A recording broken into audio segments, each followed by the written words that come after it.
ایک تو پتہ لگے گا کہ پورٹ پر کب کنٹینر آیا، وہ فلاں ٹرک اور فلاں ٹرالر کے اوپر لوڈ ہوا، اور اتنے ٹائم میں سے چمن کا بارڈر یا تورخم کا بارڈر کراس کرنا چاہیے تھا، اس نے کیا کہ نہیں کیا۔ ایک تو ٹائم پتہ لگ جائے گا، پھر اگر راستے میں وہ کوئی اپنے روٹ کے علاوہ رکا ہے تو اس سے پتہ لگے گا کہ سمگلنگ کا سامان یہاں اتارا گیا ہے، پھر سمگلنگ ایز اے ہول رک جائے گی۔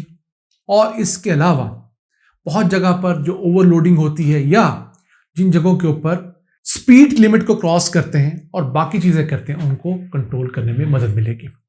اس کے ساتھ ساتھ پاکستان کی ساری ڈرائی پورٹس اور جو سی پورٹس ہیں یا بارڈر پوسٹ ہیں، وہ تمام کی تمام ریگولیٹ ہو جائیں گی۔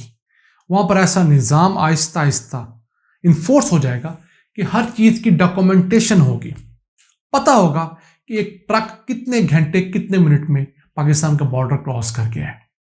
ان کمپنیوں کو بہت فائدہ ہوگا جو لیگلی ایکسپورٹس اور امپورٹس پاکستان کے تھرو کریں گی، ازبک کمپنیوں کو، تاجک کمپنیوں کو، پھر افغان کمپنیوں کو بھی اس کا فائدہ ہوگا ان دا لانگر رن۔ اب یہی کمپنی جو ٹی پی ایل کمپنی ہے پاکستان کی سب سے بڑی، یہ ٹریکر لگانے والی کمپنی ہے اور پھر فلیٹ مینجمنٹ سولوشنز دینے والی کمپنی ہے۔ ہاں، اس چیز کو دیکھنا ہوگا کہ کسی کو نوازا تو نہیں گیا، آلدو بڑی کمپنی ہے، لیکن ہمارا المیہ یہ بھی تو ہے نا کہ ہمارا جتنا بڑا سیٹ ہوتا ہے وہ اپنے وسائل، اپنے لنکس استعمال کر کے اپنی کمپنیز کے لیے اتنا بڑا فائدہ لیتا ہے، اور اس کا نقصان ریاست کو یہ ہوتا ہے کہ اس سے چھوٹا سیٹ اگر وہی پروڈکٹ تھوڑے کم دام میں دے، لیکن حکومت بڑے سیٹ کو پریفر کرتی ہے اور چھوٹی کمپنیوں کو گرو کرنے کا موقع نہیں ملتا۔ لیکن اس سے صرف نظر بھی کہہ رہے تو پروڈکٹ ایز اے ہول بہت اچھا ہے، کیونکہ پاکستان میں سمگلنگ کو 3,500 ارب روپے کا بزنس ہے۔ اگر پاکستان سمگلنگ ہی روکنے میں کامیاب ہو جاتا ہے، چلے 60-70% کہہ لیں، تو یہاں پر لاکھوں نئی جابز کریٹ ہوں گی ان ہزاروں بند پڑی فیکٹریوں کے اندر جو سمگلنگ کے سامان کی وجہ سے بند ہو گئی ہیں۔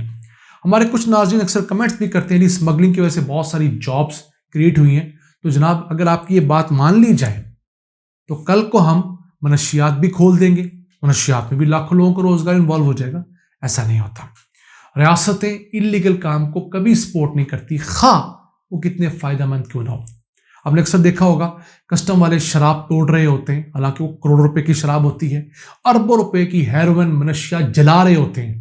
اگر اسے انڈسٹری کو بیچ دیا جائے تو اربوں روپے کمائے جاتے ہیں۔ لیکن ایک چیز بتانی ہوتی ہے اسمگلرز کو کہ جناب آپ کا یہ کام خواہ اچھے مقصد کے لیے بھی کیوں نہ ہو، ہمیں یہ قابل قبول نہیں ہے۔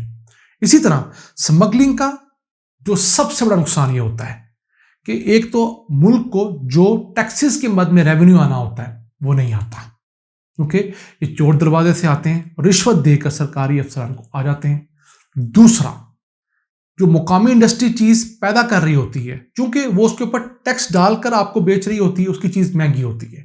آپ ٹیکس کے بغیر تھوڑا سا رشوت دے کر چیز منگوا لیتے ہیں، مقامی چیز مہنگی ہوتی ہے، امپورٹڈ چیز سستی پڑتی ہے، لوگ مہنگی چیز لینا چھوڑ دیتے ہیں۔ جس طرح آج کل کراچی کے اندر کوکنگ آئل بک رہا ہے، دودھ بک رہا ہے، چاکلیٹس بک رہی ہیں، شہد بک رہا ہے، ایرانی چیزیں تمام وہاں سے بارڈر سے آ رہی ہیں گوادر کے راستے، اور پاکستانی پروڈکٹس کو لوگ نہیں خرید رہے۔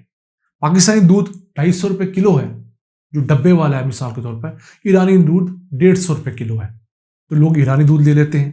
تو اس کا نقصان کیا ہوتا ہے کہ پاکستان میں ڈیری فارمر نقصان میں جائے گا، ڈیری فارم بند ہو جائیں گے، وہاں جو جابز کریٹ ہوں گی وہ بند ہو جائیں گی، پھر اس کے بعد دودھ کو پیکیجنگ کے لیے، اس کی ڈسٹریبیوشن کے لیے، اس کی کلیکشن کے لیے تمام جو لوگ تھے وہ نکال دیے جائیں گے۔ اس طرح انڈسٹریز بند ہوتی ہیں اور پھر ملک کی مجموعی معیشت جو ہے وہ گھٹنا شروع ہو جاتی ہے اور ملک سسٹین نہیں کر پاتے۔ تو چیزیں صرف سستی لینا کوئی مارکا نہیں ہے، ہاں چیزوں کو ایک احتیاط کے ساتھ سستا کیا جائے، حکومتی پالیسیز بہتر کی جائیں، انڈسٹری فروغ پائے گی، لوگوں کو جابز ملیں گی تو لوگ مہنگی چیز بھی خرید لیں گے۔ لیکن اگر لوگوں کے پاس جابز ہی نہیں ہوں گی اور چند ہزار سمگلرز خوب پیسہ کمائیں گے تو لاکھوں لوگ بیچارے بے روزگار ہونے کے بعد، فیکٹریاں بند ہونے کے بعد آ کر ڈکیتی ہی ماریں گے یا خودکشیاں کریں گے۔ تو ہم دعا گو ہیں کہ پاکستان سے سمگلنگ کے عناصر کو ختم کیا جائے تاکہ ہم اپنے قدموں پہ کھڑے ہوں۔ آج کے لیے اتنا ہی، اپنے میزبان عبد الرحمان کو اجازت دیجیے۔ اللہ نگہبان۔